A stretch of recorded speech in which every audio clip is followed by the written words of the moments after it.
Shruti-smriti-purananam Alayam Karunalayam Namami Bhagavat-pada Shankaram Loka-Shankaram Shankaram Shankaracharyam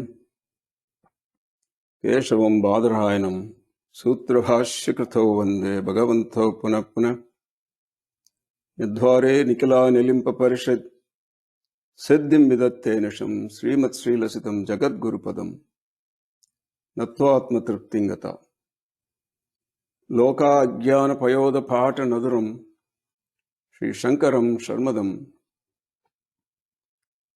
Shankara Bhagavat-pada Acharya Guruvaram Dhyayami Jyotirmayam.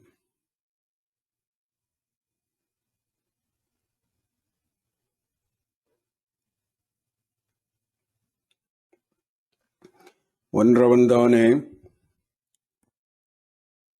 இரண்டவன் இன்னருள் நின்றனன் மூன்றினுள் நான்கு உணர்ந்தனன் ஐந்து வென்றனன் ஆறு விரிந்தனன் ஏழும்பார் சென்றனன் தான் இருந்தான் எட்டே. சிவசிவ என்கிறர் தீவினையாளர் சிவசிவ என்றிட தீவினை மாளும். சிவசிவ என்றிட தேவருமாவார் சிவசிவ என்றிட சிவகதிதானே. வித்யாசு ஸ்ருதிருத்கிருஷ்ட ருத்ர ஏகாதஷ்ணி ஸ்ருதௌ தத்ர பஞ்சாக்ஷரி தஸ்யாம் சிவ இத்யக்ஷரத்வயி. Before we really launch on to the word by word meaning and sentence by sentence meaning and anuvakam by anuvakam meaning, there are certain preliminary grounds that I really wanted to cover so that you have a clear understanding of why we all have to spend our precious time in learning and understanding the Rudram. Because it's so much related to our day-to-day life. It's so much related to how we need to structure our lives with some simple guidelines. Just a few simple guidelines. That's all the Rudram is all about. Because Rudram is all about karma. And karma is all about your life. That's all it is. So Satarudriyam and karma are bound like this. So that's why we spend another session on understanding this aspect. And then how Satarudriyam will help all of us to resolve these karmic issues, clear the debris, and pave a highway towards the feet of the Lord, which is what the goal of Sanatana Dharma is. Dharma, Artha, Kama, Moksha. We did mention last week that Satarudriyam is Upanishad. It's called Rudra Upanishad, which means Vedanta.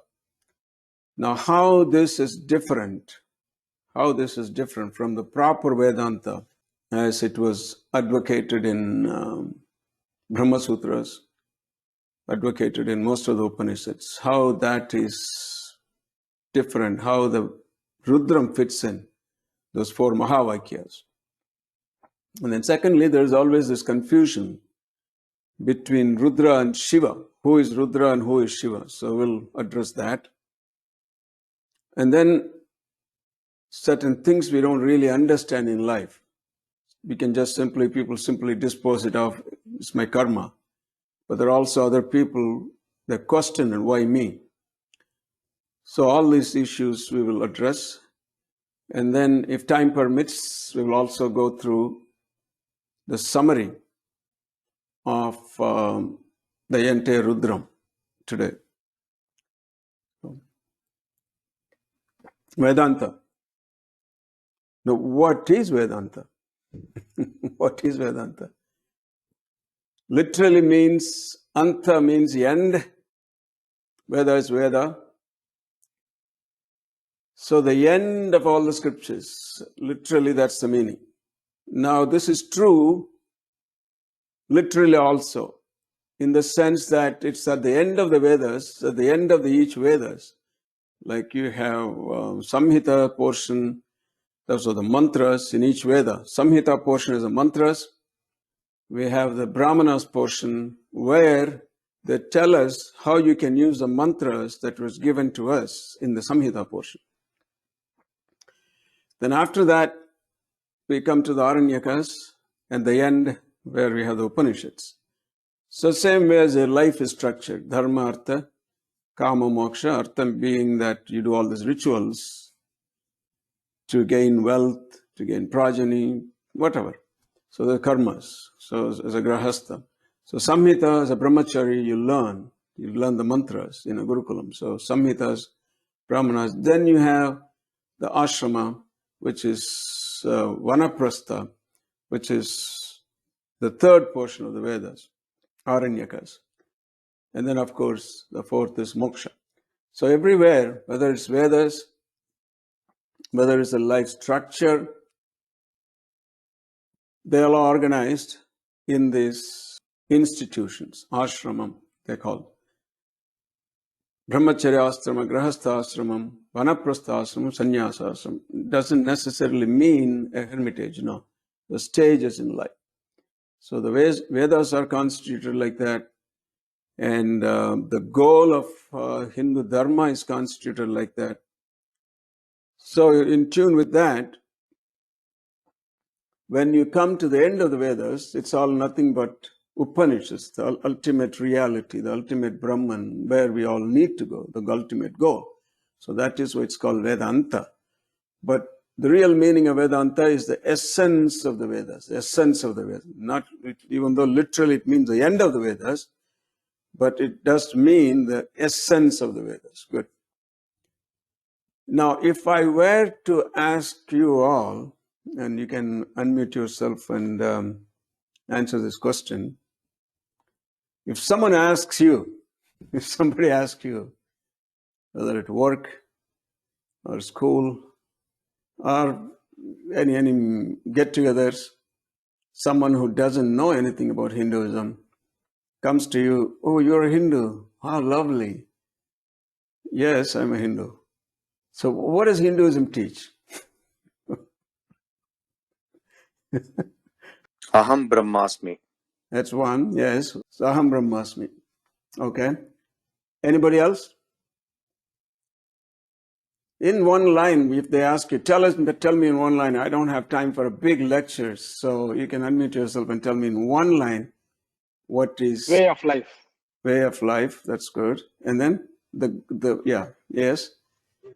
Sanatana Dharma. Sanatana Dharma, yes. Sanskar. Sanskar, yes. Yes. Okay. Good enough. All are great answers. Now, but other than the one that Aham Brahmasmi, the rest of the answers are partly defining Hinduism, part of it. But even Aham Brahmasmi is only a part of the what Hinduism is really all about. Aham Brahmasmi means I am that. I am the Parabrahman. Aham. I am that. But that still doesn't cover the ultimate teaching of Hinduism. The ultimate teaching of Hinduism in English is just this one last line that you're at the bottom of the slide. So I want all of you to repeat after me. It's not only one God, but only God. Not only one God, but only God. So that's the ultimate teaching of Hinduism. Now what I mean by that? At the end of everything, the ultimate reality is, like Vinod said, is that Brahman. One God, only one Brahman. No attributes, nothing. That one reality, Brahman, is that ultimate God, one God. But the second part of the definition of Hinduism, or what does Hinduism teach ultimately, is only God. Not only one God, but only God. If you say one God, God is up still there. But when you say only God, we bring him right into this creation. So in other words, to explain that a little elaborately, not too much, the ultimate reality is one. The ultimate chunk of gold is like 10 kilos of gold, that chunk.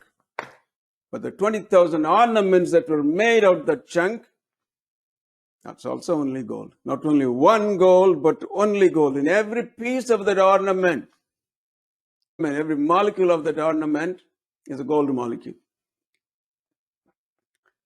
So this one God, not only one God, but only God.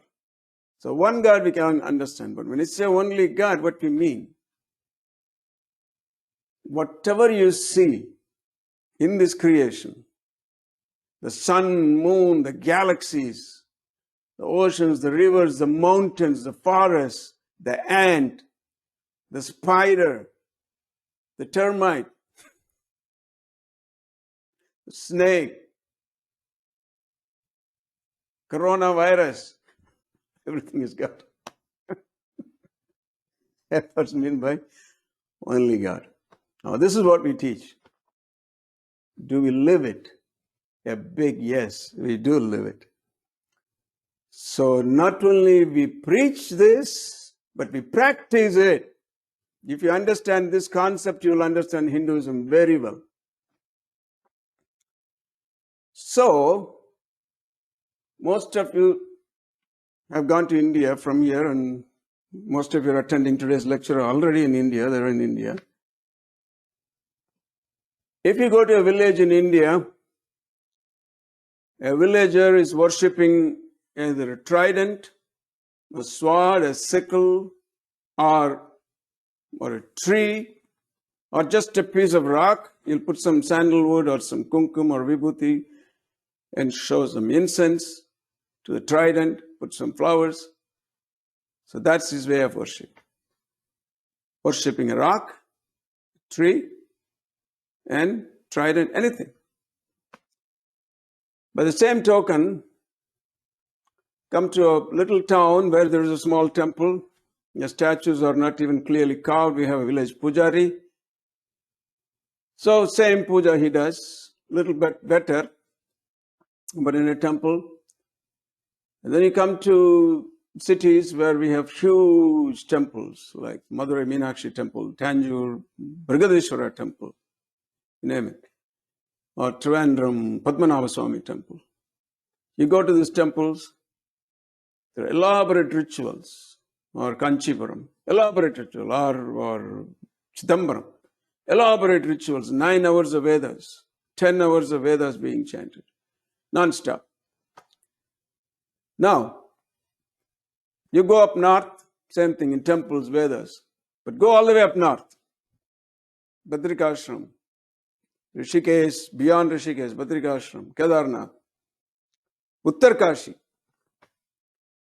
There, no sickle, no trident, no tree. The yogi is in meditation.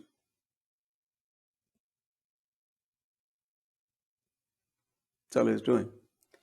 Now, each and every one of this person that I just described, right from the villager who's worshipping a sickle, a trident, a tree, or a rock, or a river, and the small village pujari, and the big temple priests, Vedic Pandit, Vedic scholars, Ganapatis, Thanapatam, for hours. And then all the way up to Badrikashram. Each and every one of these persons that I described to you is a Hindu. Hinduism doesn't throw you out simply because you worshipped a rock, doesn't throw you out because you worshipped a tree, doesn't throw you out because you worship an elephant, doesn't throw you out because you worship a monkey, doesn't throw you out because you worshipped a rat. There's still rat worships out there. It's perfectly okay. Because what did we teach? Only God. That's our ultimate teaching. Aham Brahmasmi. Number one. Tattvamasi, thou art that. Sarvam Kalu Idam Brahma. Everything that is here is that. So all these four. I am Atma Brahma. Prajnanam Brahma. All these Mahavakyas together is this one sentence. There's not only one God, but only God. So having taught that, if I tell the villager you can't worship a rock, what is he going to tell me? Guruji, that's what he told us. God is everywhere. There's no place in this creation where there's no God. It's only God. Good, number one. Number two, the yogi who went to Himalayas 15 years ago, I went there 40. How many years ago I went there? 1975, 25 plus 20. 45 years ago I went there. Stayed for a couple of years. In Rishikesh, up in the hill all the way. Nilkant, Maharishi's ashram. But then I came down because I was given a lot of administrative responsibilities. So I had to leave this. That was the golden period of my life, the Rishikesh. Anyway, coming back to our story. So the yogi went there 15 years ago, Uttarkashi, to find God. He worked very hard, sat in meditation, tapas, fasting, contemplation, intense meditation. Took him 15 years. Finally, the light came, light dawned, enlightened. Enlightened. And one lightened. So lightened. He got light. What is the first thing you do? As soon as the yogi got enlightened, he just opened his eyes. There's a flash of lightning inside his head. He got up, that immense light that he experienced. And he got up, and everywhere he saw, whether it was a tree, whether it was a rock, whether it was an elephant, whether it was a monkey, whether it was a rat, whether it was an ant or a spider, everything was glowing with that light. And you know what he did? He went to the rock. Oh my Lord, I bow down to you. He went to the tree. Oh my Lord, I bow down to you. Now what was the villager doing? Same thing. The villager was doing in sheer faith. And the yogi found it out after 15 years of hard work. That's Hinduism, my friend. Now, another aspect to this. You see, when I teach Rudram, you're going to have a lot of these other informations related to our dharma, related to your way of life. So, which is the way I teach. So, in the process, what happens, our Rudram classes get little postponed, which is okay. But these are the things we need to understand. If your children ask you, why are we worshipping Ganesha with a big elephant head? Why are we worshipping Hanumanji? Why are we worshipping, I hear people are worshipping rat in India. Why are they doing it? I see people are worshipping river Ganges. Why are they doing it? People are worshipping Tiruvannamalai mountain, going around it. Are these people are crazy, lakh of people? Why are they doing it? So all these questions the children will ask you. So in the process of these classes, I'll try to give you as much as of a rational, scientific, physics-based explanation. So, the one aspect is, what we preach is what we practice. We said, it's not only one God, but only God. So we also practice. We let everybody practice that. Now, what is the second most important aspect to this? The second most important aspect to this is psychological. What I mean by psychological? You all have children. 2, some families 3. When your children sit down for breakfast, You have the cereals, one wants one cereal, the other one wants other one. You take them to an ice cream parlor, one wants butterscotch, other one wants vanilla. One likes red, one likes blue. Even the twins that have the same genes, same upbringing, same environmental, not alike. Not alike. Different likes and dislikes. Even the twins. Everything being the same except what he or she likes is not what a twin brother or twin sister liked. So, that's a given. We can explain that why that is so in another lecture. But the fact is, not two of us like the same thing all the time. Each one of us are different. Now, this being this way, why should we be forced to worship one form of a God?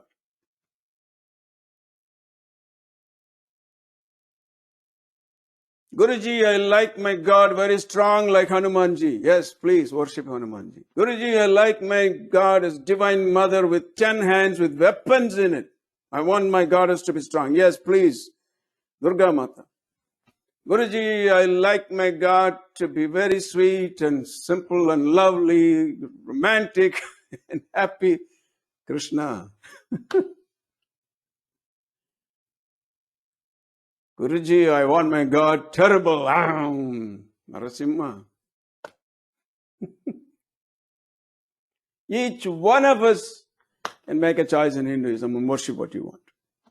We have a few temples here. There's a Mariamman temple where people like to go and jump up and down with drums and music. Not my cup of tea, but I cannot say, they're wrong. No, they're right.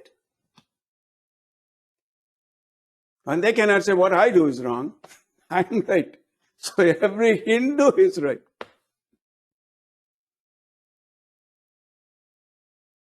So, and to bring it more further, drive it home, you can unmute and answer this question. Where was Buddha born?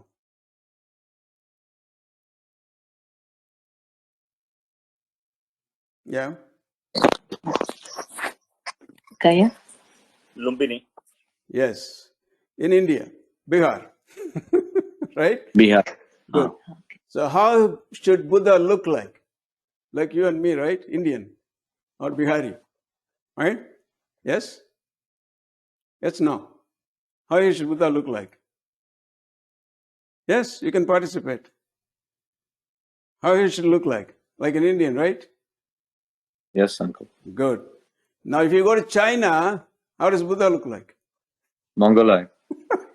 If you go to Japan, how does he look like? Mongoloid, yeah. Japanese. You go to Sri Lanka, he looks like... You know what we have done to Jesus Christ in Tamil Nadu? We put a nice mustache on him, made him dark skin, the blue eyes gone.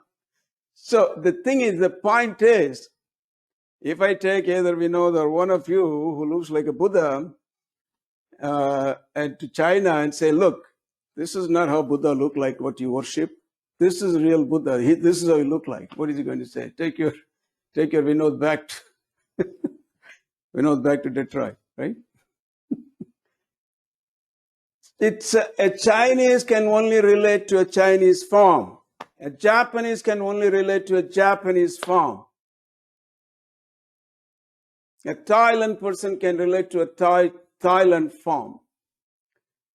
It absolutely does not matter. Even if a real Buddha goes and stands in front of him, he's not going to recognize. Because that's not something he can relate to. So as Keats, one of the greatest poets of all time, said, beauty lies in the eyes of the beholder. If that form that's standing out there in front of me does not do anything here inside of me, that form is completely irrelevant to me. But if that form does something here, that form that's outside and I'm looking at it does something inside to me, then that's what my God is. So what matters ultimately is what happens to you. So Hinduism gives you this enormous freedom. Worship something that you like, something that you love, something that could bring about the change in you. And that's perfectly okay, because we teach God is everywhere, in every nook and corner. Right? So that's basically about Hinduism. So, and then we have this Mahavakyas, which is Vedanta. Now, when we say Vedanta, when I say ultimate teaching of Hinduism, I'm talking about Vedanta. But then there are also other philosophical schools. Guruji, why are you neglecting those? We have Dvaita, then we have Vishishtadvaita, so on and so forth. But my friend, the reason I said Vedanta is the ultimate teaching of Hinduism, each one of the other philosophies that I mentioned was taught by greatest teachers who belong to that particular sect. Only that sect. But here was Adi Shankaracharya, whose purpose of whose incarnation was his birth Jayanti. His Jayanti is coming next week, next Sunday, not this Sunday, the other Sunday, coming Sunday. I could go on talking about Adi Shankaracharya on and on. So Adi Shankaracharya, he worshipped all the deities, he sang hymns on all the deities. Mudakarata Modakam, Ganapati. Then Saundarya Lahari on Divine Mother, Subramanya Bhujanga Manan. So these are all different sects, Kaumaram. So there were 6 sects in India who were fighting with each other.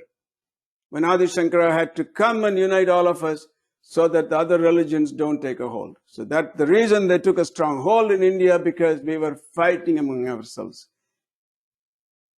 So Adi Shankara had to come and fight us. Kaumaram. In Tamil Nadu, the worshippers of Kumara Swami, Subramanya Swami, Skanda Swami, Murugan, Kaumaram. Saktam, Bengal and Kerala, mainly. And then Ganapatyam, Maharashtra, those areas. Sauram, Gujarat areas. Vaishnavam and Shaivam, all over. So these were the 6 major sects. Now Adi Shankaracharya has glorified each and every one of the deities in all the 6 sects. And a person who understood and completely absorbed all these different branches of Hinduism into himself, not only he sang on Vishnu, Bhajagovindam. So a person who has completely, comprehensively understood and absorbed in himself all the different branches of Hinduism, he is the only one who is qualified to tell us what is ultimate philosophy. Not a person who is immersed in only one branch. Yes, there are other branches of philosophy, but this is what the ultimate teaching of Hinduism is. And there are different ways of interpreting, different commentaries on the Brahma Sutras, which is the basis of Advaita or Vedanta. But a person who has absorbed all the different aspects, the person who has a 360-degree vision, he is the only one who can project and focus. This is what you need. This is the teaching. So that's why we say the ultimate teaching of Hinduism is Vedanta. It's not only one God, but only God. And therefore, you have this infinite amount of freedom. So we are theoretically correct, philosophically correct, and psychologically correct. Good. So that's so far as Vedanta. So the Vedanta basically, like I said, is in the Brahma Sutras, and then which is very elaborate. So they're condensed in Upanishads, and then they're further condensed into these 4 great Mahavakyas. Aham Brahmasmi. I am that ultimate reality, Brahman. Not only me, how about you? Tattvamasi, thou art that. You are that too. Okay, you and me, okay, how about the rest of the thing? Yes.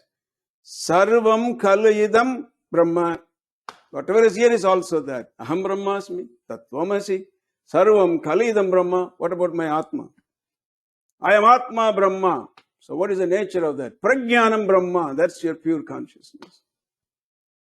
That is Vedanta in essence. Now, how does Rudram fit in here?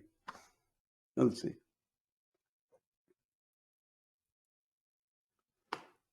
This is our Rudram, 11th Anvak. Yo Rudro Gnavyo Apsyo Shadhishiyo Rudro Viswabhuvanavivesa Satasmai Rudraya Namo Astu. The only thing you have to substitute is Rudra, you put Brahman. That's all it is. And mind you, please pay attention here. Even though Adi Shankara drummed Advaita Vedanta, Aham Brahmasmi Dhin, Vedanta Dhindima. Dhindima means kettle drum. Dhum, dhum, dhum. Vedanta Dhindima. Aham Brahmasmi dhum, dhum, Tattvamasi dhum, dhum, dhum. I am Atma Brahma dhum, dhum, dhum. Prajnanam Brahma dhum, dhum, dhum. Sarvam Kalidam Brahma dhum, dhum, dhum, dhum. That's what he did all his life. But the first time when he was in front of his guru, 12-year-old boy, when he was asked, last week we talked about it, but I'm bringing it back here in this context. When he was asked, who are you? He said, Sivoham. Sivoham. Please mute yourself. Please mute.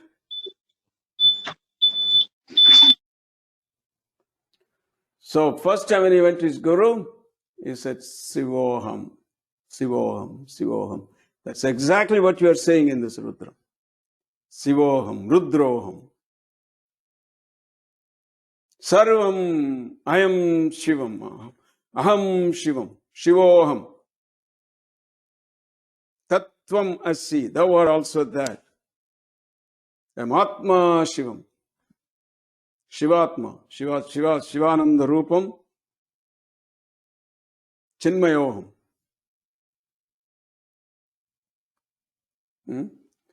So, Yo Rudra Agnavyo, Lord who is in the fire, Apsuyo, Apsuyosu in the water, Oshadishu in the vegetation. So they cannot go on listing this. So in one line they finish it off saying that Rudra Vishwa Bhuvana Vivesha, everything that is in this creation, O Lord Rudra, you permeated. Only God, only Rudra. Even though the Rudram lists so many things where Lord Rudra is, but here they give you a summary finally that Vishwa Bhuvana Vivesha, you permeated, you entered into this cosmic creation. Bhuvana Vivesha Tasmai Rudraya Namostu. Good. Then what else? A summary. Rudram, this is what tells us. In Rudram, when you read, when you understand the meaning, this is what it's all about. It's all pervasive. Bhuvana Vivesha Tasmai. In all beings, humans, subhumans, the delightful and the demonic, the sacred and the satanic, the graceful and the grotesque, the tiny, trivial, and the titanic and the tremendous, the microcosmic and the macrocosmic. Everything is Lord Rudra. That's what Rudram tells. Pure Advaita.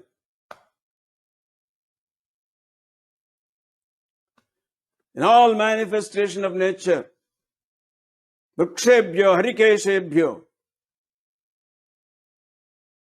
ocean, sky, thunder, lightning, Meghyacha, Vidyityacha, Idriyacha, Tapyacha, Vatyacha, Reshmiyacha, Saspinjarayacha, blade of grass, tender grass.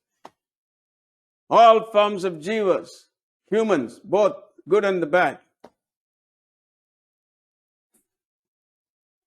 And creatures, big and small, Rudra. Therefore, what is the bottom line? We cannot say God is in everything and say, no, He's only in the good people. No. If God is everywhere, everything, He has to be both in good and the bad. And that's pure Advaita. And when we say He permeates everything, He is the only reality. He is the only reality. Because He's Jalavan. Remember what I said last week we talked about? Jalavan Ishate Ishanibihi. He is lords over everything. He's the Lord of all the lords. He's a magician with his Damaru, Nataraja creates dun dun dun dun dun. The whole magic show comes and then he says dun dun dun dun dun, and then the Maya Jala just melts away. And what remains ultimately, like we saw last week, before creation and the end of creation, only He remains. In between was a show, Maya. So therefore, whatever is manifested in this world, all this drama, the good, bad, the evil, the divine, the devilish, the grotesque and the glorious, they're all what? Mithya. Brahma Satyam, Jagan, Mithya. Oh, Guruji, that's beautiful. So everything is God, everything is Brahman. Okay. So I am God. Can do everything I want. Besides, you said it's all only a show, illusion. So what does it really matter if I hurt somebody? It's only illusion. You know, but there are smart ones out there who will tell you this. Oh, if everything is this only illusion, what does it matter if I hurt this guy? It's only illusion. And you say everybody's God, so I'm God. I can do whatever. You know, that's where Vedanta runs into practical difficulty. What is the practical difficulty? You will see right here and how to resolve it. Brahma Satyam Jagan Mithya. And there's a little cartoon here. He says, this guy on this side says, how do I get to the other side? The other guy says, you're already on the other side. That's Vedanta. Now, this Vedanta philosophy poses a very tough challenge in terms of practical living on what we call poetic justice. Some of you who may have studied literature may know what I mean by this term, poetic justice. Poetic justice means, like whether it's a movie or a story, that you see these villains doing all this nonsense, and finally they have to be rewarded or punished, whatever. So if that doesn't happen, there's no poetic justice. The bad guy should get whatever he deserves. So that's called poetic justice. But then when you apply it to Vedanta, there's a challenge here. It poses a tough challenge in terms of practical living and poetic justice. Like I said, you can't just say, oh, it's all Ishvara and Maya and get away with it. Okay? Now, look at this cartoon again. This guy is coming back with a dagger in his hand. The guy sitting on the computer can say, oh, it's all, I got to see God in him. Can he really do that? Oh, it doesn't work like that. You see, the only time you can apply Vedanta, the philosophy of Vedanta, to your life is if you are awake in that state of reality. In other words, very simply stated, if you are lit within, if you realize that Sivatvam in you, if you are enlightened, so to say the common word today, if you are enlightened, and if you live in that state of Brahman, then for you, yes, all the Vedantic philosophies apply. But for the rest of us who are not there yet, there are different set of rules, my friend. Guruji, how is that? Very simple. You go to sleep, gone into deep sleep, you're almost on your 3 avastha, samadhi, Kumbhakarna state, and suddenly The dream breaks up. You're so real in the dream. Tiger is chasing you, you're sweating, you're moving your feet, your hands, your wife says, what's happening to you? She wakes you up. Oh, thank God. It was only a dream. The moment you woke up, whatever phobia, whatever fear, whatever terror you went through in the dream, just disappeared like that.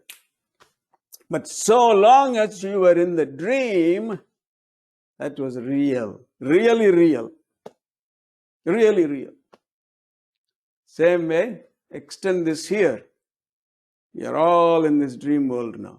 This is what we call dream world. The world that we live in is a dream world. So once you awaken into the reality, then you can say all that I said. I am God, I am Brahmasmi. It's all illusion. But so long as you are in the dream state,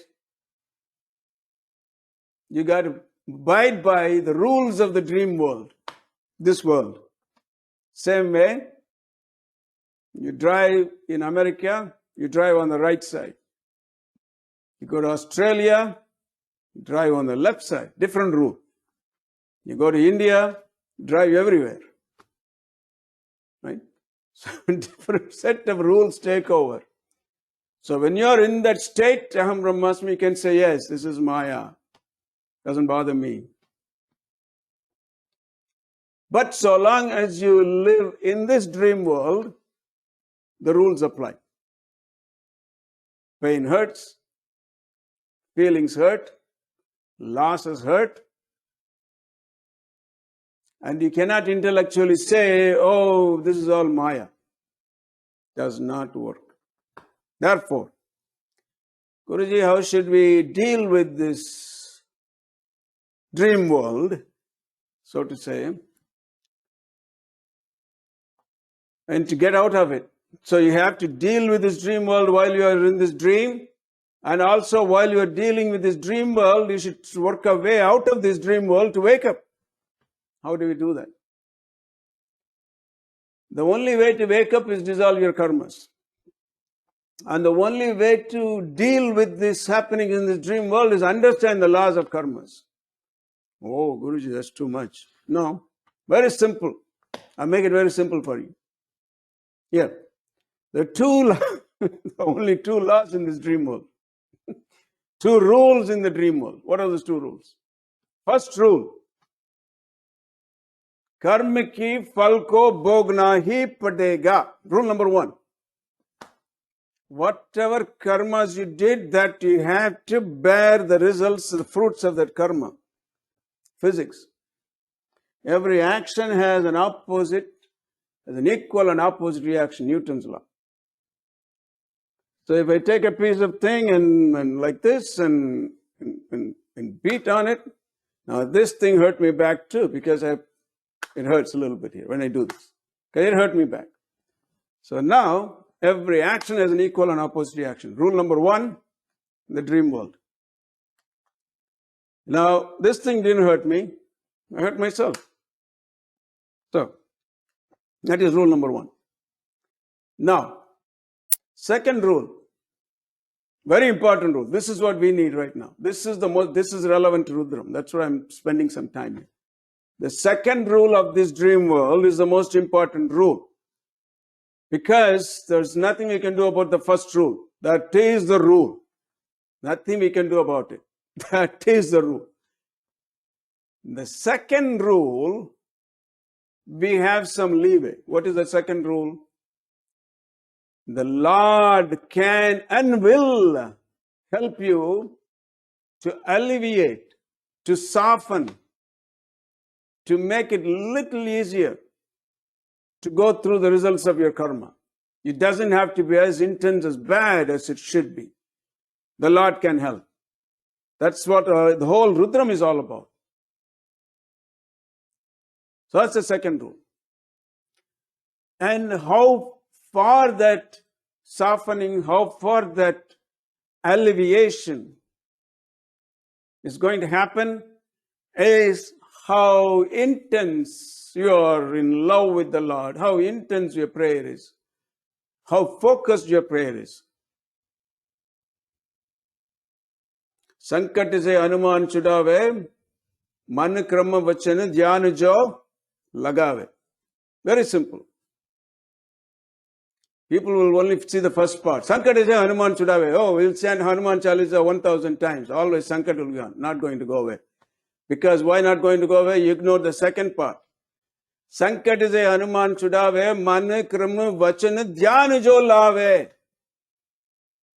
When you bring all these four things together, when you chant Hanuman Chalisa, what are the four things? Man, mind, karma, whatever you do. Talking. Vachan is saying, whatever you're chanting. Dhyan, your focus, attention, meditation. When all these are together, तब जाके हनुमान संकट से छुड़ावे, नहीं तो नहीं. So that's the reason why people say, oh, I chanted this so many times. Nothing happened. Nothing happened because you're doing like a tape record. Man krama vachan dhyan jo lave. So, how far Lord Rudra is going to alleviate your karma? It's not because, oh, Guruji, every morning I chant so much. So, it's not how much time you spend on it. It's how much was of that time was focused. It's all practical suggestions for you all. Cell phone is going on one side. And then you're looking at the clock on the other side. Doesn't work. Even if you spend 10 minutes, focus. Otherwise, even if you spend 10 hours, all the 10 hours is wasted. So, the second rule in our dream world, the Lord can and will help alleviate your karmas and deal with your sankatam if your focus is intense, because that's all the Rudram is about. Okay. That's number one. Now, like I said, about the first rule, there's nothing we can do. But the second rule is a great boon and a blessing to us because, oh yeah, there's something that I can do about this. That's something that I can do about all these problems and issues. So, now what are the issues and what are the problems? Most of us have a smooth life. Maybe we struggled in the past, but have a smooth life. Everything is nice and dandy until something happens somewhere. Maybe it be an accident, maybe a job situation, maybe a relationship situation, anything. Health situation, like it's happening now all over the world, particularly more so in India. Everything was so nice and dandy, care a hoot, everybody just having fun, ha ha he he. But then things like this happen. Everybody's life, things will happen. That's when we pull ourselves back and say, uh-oh, what's happening? How do I deal with this now? How do I understand this now? So that's where you need all your stability, all your strength, not when everything is nice and smooth. So, and what is that situation? In times like that, how do you understand those situations? This is how.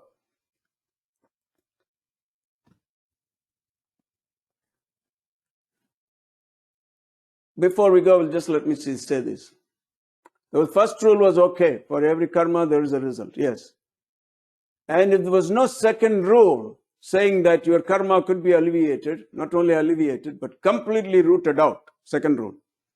Your sanchita karma could be completely rooted out. If that second rule was not there, all of us will be doomed. Completely doomed. Why? Because each one of us took a birth here because of our karma, brought a prarabdha karma. Because of our karma, Lord Rudra, Lord Shiva was so kind enough to give us a body and say, come on, go and work it out and come to me. So that's why we are here. So the only person who are here not because of karma or what we call avatars.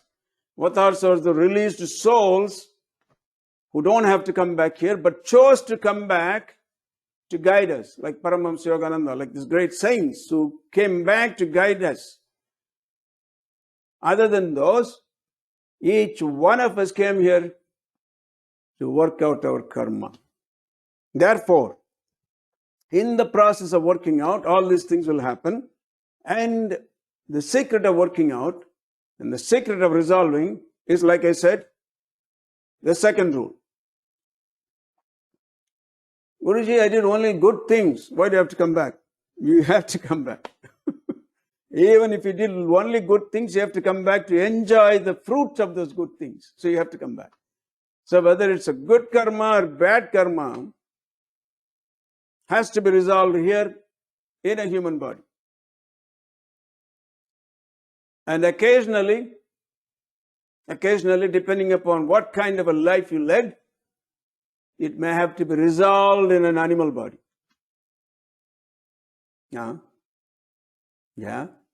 Yes. I will talk about this as a whole topic in itself some other time and explain to you how it's possible to get back into an animal body. It's possible. So, yeah. Because I worship Lord Shiva, Rudram is all about resolving your karmas, sanchita karmas, both good and bad. We mentioned in our first day that how Appar give us a beautiful example that if you have a dry wood stacked up sky high, all that it needed was a matchstick to be reduced to ashes. Same way, all your karmas, all that it needs is Panchakshari mantra. So that second rule is a great hope for all of us. Not only to get rid of what's still up there, but also to soften the results of our prarabdha karma. Good. Now here comes a very tricky situation. Very tricky. Now how do I know the pain or suffering that I'm going through, or whatever I'm going through, is because of what I did, or is it because somebody else is doing it to me? Tough question. Both are possible. A, possibility A, whatever you're going through could be because of your previous karma. And possibility B, another person could be hurting you wantonly or generating a bad karma for himself or herself. Both are possible. Guruji, how do we know the difference? No way you're going to know the difference. No way you're going to know what causes this. Because that's the nature of the system. And here I need to mention to you, Lord Shiva performs 5 functions. Nataraja, 5 functions. Panchakshari, 5 functions. That's a beautiful concept, but some other time. 5 functions. What are the 5 functions? Srishti, creation. He creates Brahma, many Brahmas he created. He creates Brahma and the creation through Brahma. Creates Vishnu and maintains. Srishti, Sthiti, Samhara, Tirodhana, Anugraha. These are the 5 functions of Lord Shiva. He's the magician who's staying behind, in the background, performing these 5 functions. What are the 5 functions? Srishti, creation. Sthiti, maintenance. Samhara, resolution through all the Rudras. The Rudras are the ones who resolve this world, creation, back into the Shivatvam. Srishti is Samhara. Then what? 2 most important functions. Tirodhana. He hides a lot of things from us. That's his duty to hide. His duty to hide. And then Anugraha, compassion. And finally, when you go to his feet, compassion. He gives anugraha to you, releases you from all that. So that's also he does. That's one of his functions. But let's talk about Tirodhana. He hides. Why does he hide? Let's imagine, for example, if he doesn't hide, you got a new job, a new company, a better job, a better pay, and you're made a head of a department. You walk in the department, and there are a few subordinates under you coming and greeting you. And let's say if Shiva didn't hide your past, and let's say you knew your past, previous incarnations, many incarnations you knew, and one of the employee comes to you, and you recognize him. This is the guy who hurt me like 4 incarnations before. I know you. Now I'll take care of you now.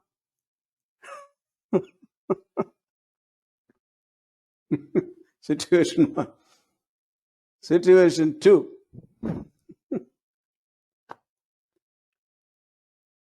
A little extreme, but it could be possible. The person that you're married to 4 incarnations ago, now you move into a new neighborhood and find that he or she is married to somebody else. We cannot even deal with garbage of this janma, one janma. We cannot even deal with the baggage of this one janma. If Shiva didn't hide all that from you, how are you going to deal with baggages of all these previous janmas? Can you really? If you really knew in this incarnation who was your mother in this previous, who was your wife, who was your brother, who was your enemy, who was your father, complications. Life will not be possible. The enemy could have, previous incarnation, the enemy could have been born as a child to work out his karma and your karma. Why children are given to us?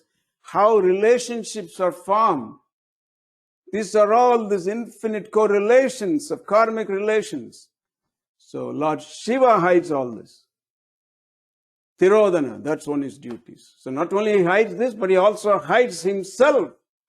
He doesn't reveal himself to you as easily as you think he would, because you have to make the effort. And then he shows you the anugraha. So the 2 important functions of Lord Shiva are the most ones that we need to understand. Srishti Siddhi Samharam, everybody knows. Creation, maintenance, and resolution. But these 2 is what we need to understand. Anyway. Now, that's why we don't know whether I'm suffering or what I'm going through is because of my karma, or if this person is generating a karma for himself. Now, Bhagavad Gita, chapter 15, Purushottama Yoga, beautifully explains all this.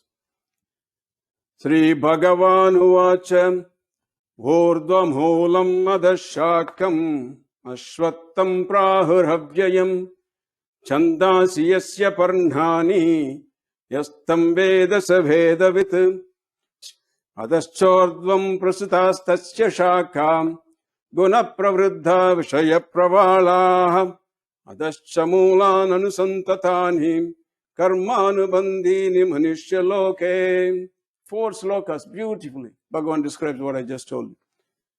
Narupamasyeha tadopalabhyate nanto nachardini cha champratishtam asvattamenam suvirudamulam ashanga shastrena dridhena chitva suvirudamulam ashanga shastrena dridhena chitva tatapadam tatparimargitavyam Yasmin gata na nivartanti bhuyah tameva chadyam purusham prapadhye yata pravritti prasruta purani. Now, after going through all this routine in the previous chapters of teaching Arjuna, trying to, encourage him, trying to cheer him up, here Krishna comes to really teaches him what needs to be taught. Because Arjuna wants to understand all this.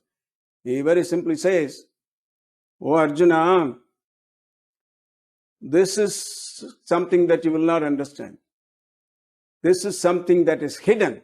This is something that's not meant to be understood. Why my karma? What is my karma? Why I'm doing this? Who is doing this? Is my karma or his karma?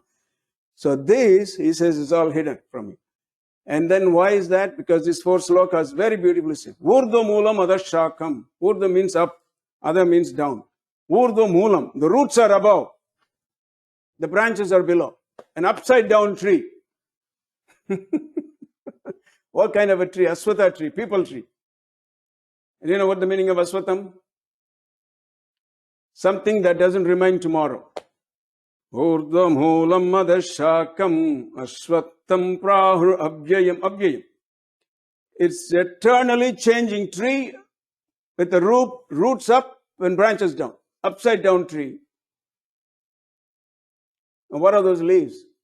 Chandasi yasya parnhani yastam veda sa veda. With the one who understands this complication, he is a real knower.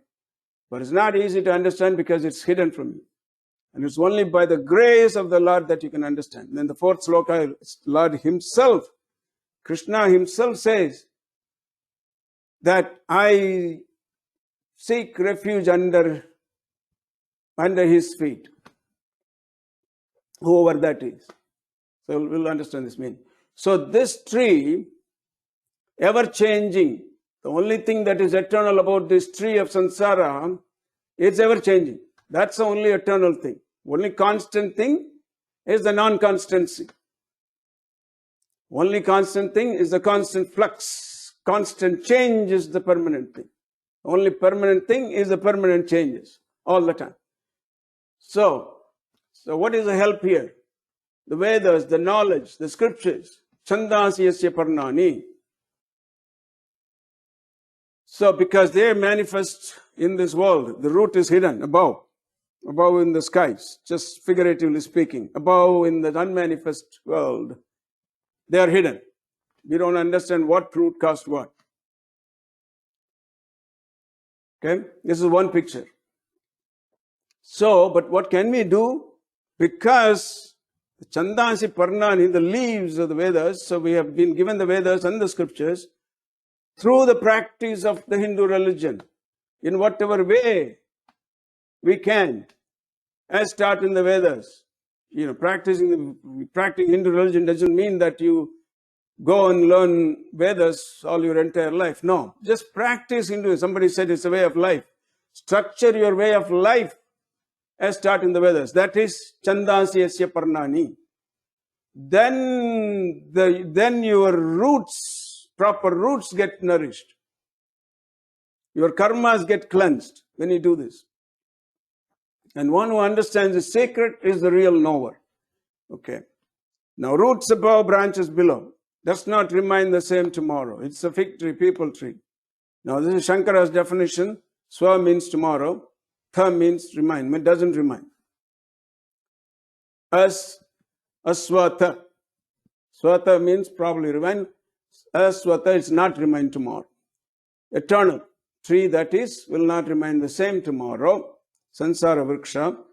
Now this could be cut down asanga shastrena by the acts of detachment.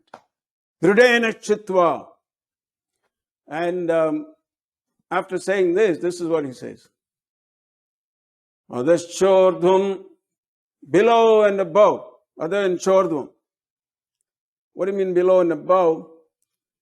The creation came about, evolution came about from the very primitive level. Pullahi, Pudai, Puluvai, Maramahi, Palvirgamai, Pambai, Kallai, Manidarai, Payai, Kanangalai, Vallasurai, Muniurai, Tevarai, Salan, Indri, Tavara, Sangamatul, Ella Parapam. I started as a blade of grass, became a worm, became an insect, became a snake, Pullahi, Pudai, Puluvai, tree, animal. So, below. And then went all the way up to the Devas. Still I had to come back. Munivarai, Devarai, Vallasurai, Munivarai, Devarai, Sellan Indri, Tavara, Sangamatul, Ella Parapam Parindalaithanim Burma. Now how did I get relief? Meye un ponnadiyal continue. After reaching your feet, oh my Lord, I came home, my real home. Now, then Krishna, in the next verse, turns the tree right side up. First it was upside down, now it's right side up. Even if after he turns it right side up, that tree is not going to go so easily. See what is it doing? Now he's dropping roots from the branches. That's what that tree, like a banyan tree. You all seen that.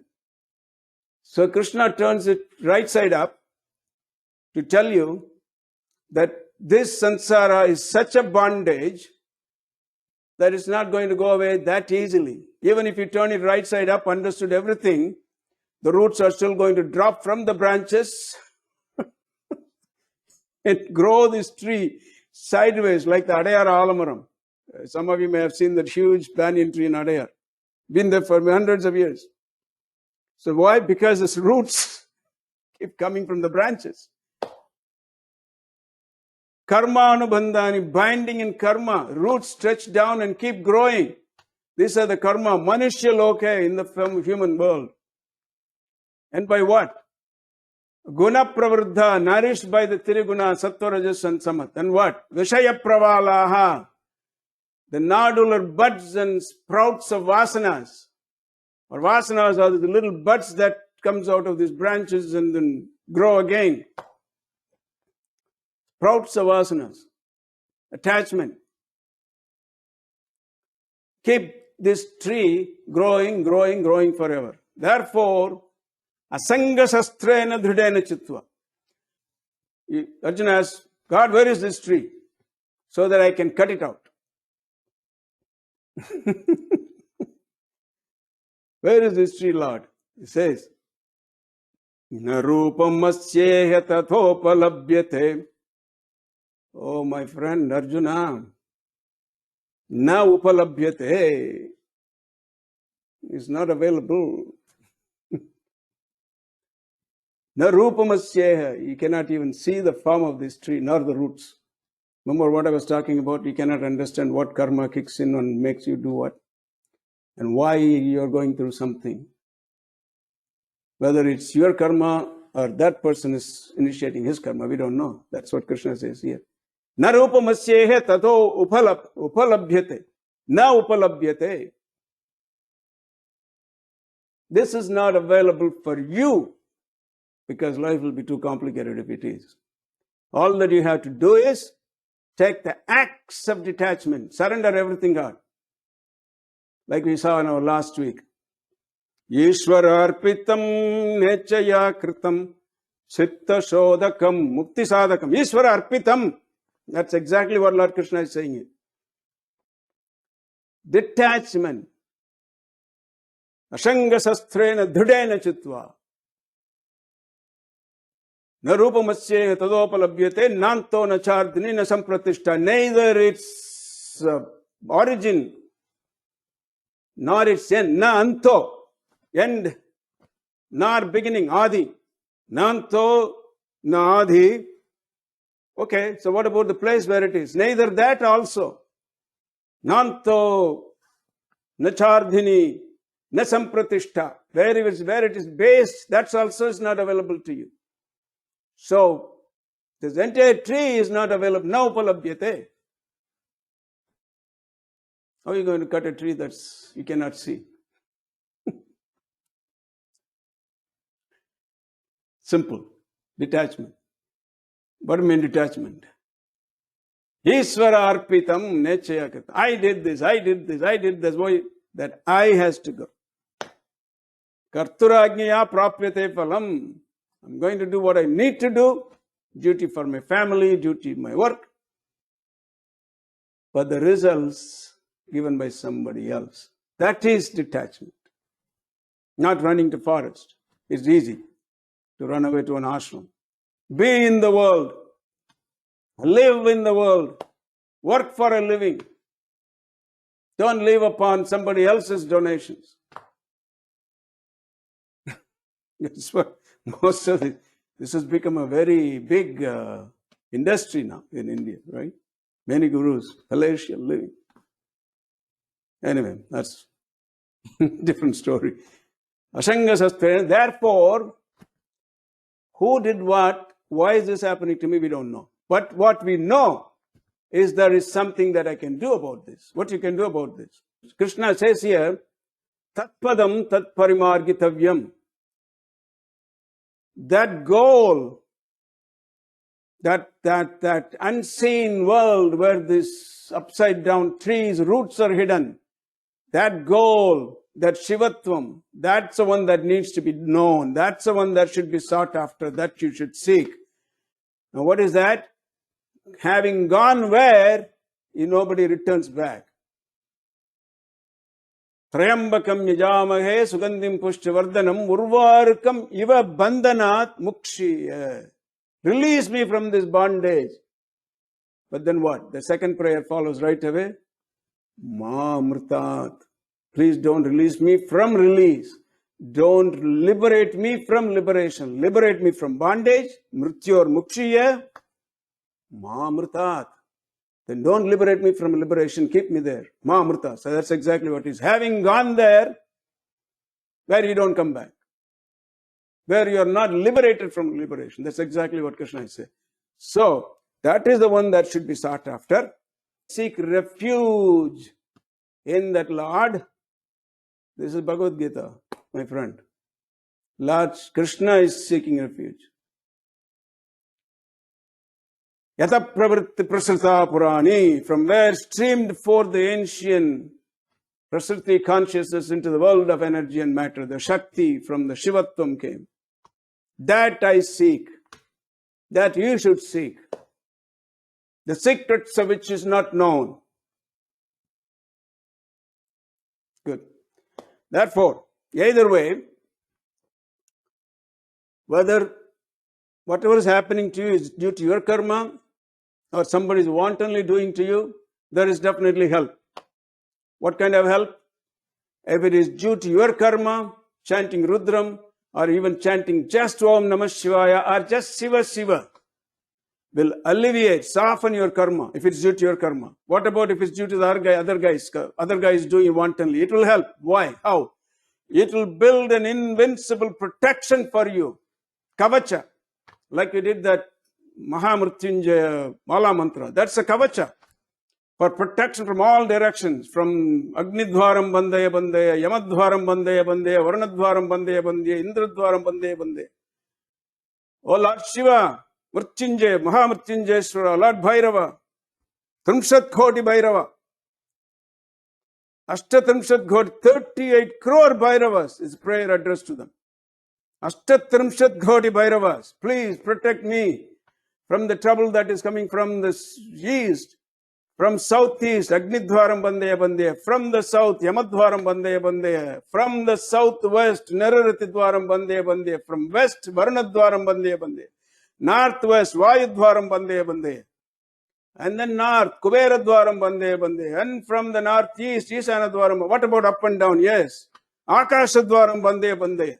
And they don't want to take any chances. The Antarikshadhvaram Bandaya Bandaya.